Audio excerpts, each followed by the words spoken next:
ローマ字ローマ字ローマ字。D'abord, je vous pose des questions. Donc, dans les trois styles d'écriture romagie, quel est le correct? Quel est correct? La réponse, les trois sont corrects. Et c'est d'abord donc pour la première, donc alors avec le chapeau, avec un Z, on l'appelle kunde. Et la deuxième, c'est donc alors avec un tiret et puis un J. Et puis on appelle hebon. Et la troisième, et pas de chapeau ni de trait. Et ça, on appelle hebon passeport.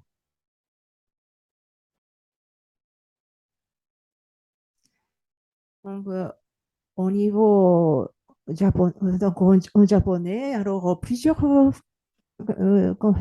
manières d'écrire. Donc, alors dans l'alphabet occidental, bah, c'est pas, bah, si on voit les détails, c'est pas de simplement plusieurs. Il y a pas mal, mais les trois sont typiques. Donc, Kunde, Hebon, Hebon passeport que je vous ai dit. Et d'abord, donc, je vous explique méthode Kunde. Et le mot Kunde, ça veut dire instruction. Mais c'est pas instruction pour les peuples. C'est entre les fonctionnaires. C'est une méthode qui permet d'écrire logiquement le japonais. C'est bien logique. Donc, le mécanisme de grammatical est plus facile à comprendre. Donc, c'est-à-dire, pour apprendre le japonais, c'est idéal. Très peu d'exceptions, facile à retenir. Et puis, donc, la norme internationale. C'est pour ça que, donc, qui s'appelle, c'est parce qu'il y avait Kunde, c'est-à-dire instruction qui était là, fait. Et c'est pour ça que, alors, on appelle méthode Kunde. Et puis, alors, donc, normalement, c'est officiel. Et puis, il a gagné, donc, la norme internationale. Donc, les Japonais, quand on est petit, on apprend ça, alors, à l'école. Et la deuxième méthode, c'est Hebon. Et ça a été créé au 19e siècle. Et c'est un Américain qui s'appelait donc, Mr. Hepburn. Je ne sais pas si je prononce bien, mais voilà. Donc, normalement, c'est écrit comme ça. C'est lui qui a créé. Bon, alors, cette personne qui était alors, bien sûr, un anglophone.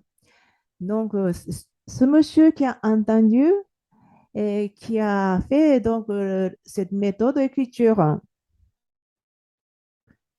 il y a pas mal de exceptionnels et puis ce n'est pas logique. Mais, mais bon, c'est largement utilisé même aujourd'hui pour des raisons historiques et politiques, etc. Et puis alors au niveau du nom, le nom de la méthode, on dit Hebon malgré que c'est Monsieur Hebban. Alors c'est parce que ce monsieur qui s'est appelé, qu'il a appelé alors lui-même, il a dit, bon, je m'appelle Hebon, donc au Japon. Donc, alors, c'est la méthode, nom de la méthode aussi, toujours Hebon. Et puis, méthode passeport. Et celui-là, donc, la méthode Hebon qui était déformée sans accent. Et donc, c'est-à-dire, quand c'est l'accent, alors on voit donc avec les voyelles, non. Ben, ça, ce son-là, alors on va faire dans ce cours, mais c'est quand même, il y a pas mal, il y a beaucoup alors en japonais.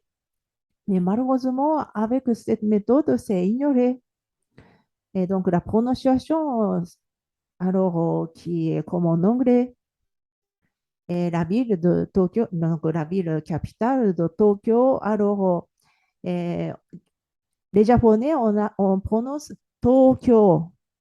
Mais si, alors, on prononce avec cette méthode sérieusement Tokyo, et la ville de Osaka, on écrit comme ça. Et donc, avec la méthode officielle de Kunde, Osaka, et on prononce Osaka qui vient Osaka.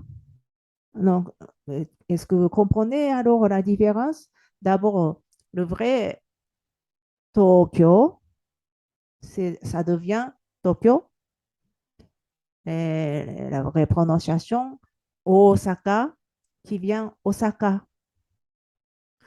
C'est-à-dire, c'est comme si c'est la ville de Paris et les Français qui déforment à Paris. C'est-à-dire, les anglophones, on prononce Paris.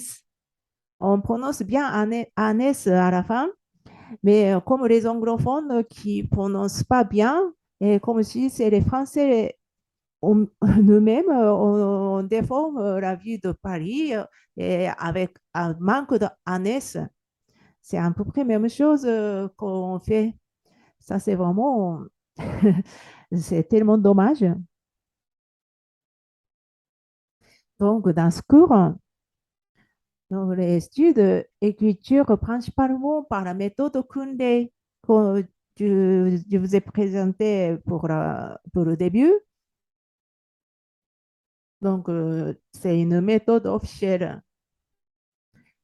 Et donc, mais quand même, alors, la méthode est bonne. Alors, on fait à la fin de l'apprentissage des syllabes parce que c'est largement utilisé.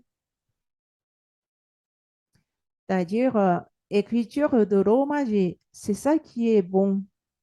Donc, on peut bien prononcer romaji. Et ça aussi, c'est possible, mais malheureusement, ça, c'est la manière est bonne. Et celui-là, on peut prononcer bien. Par contre, alors, c'est pas logique. Et ça, normalement, si alors je prononce sérieusement romaji au lieu de romaji. Donc, voilà, on utilise celui-là. Et puis, c'est même futur.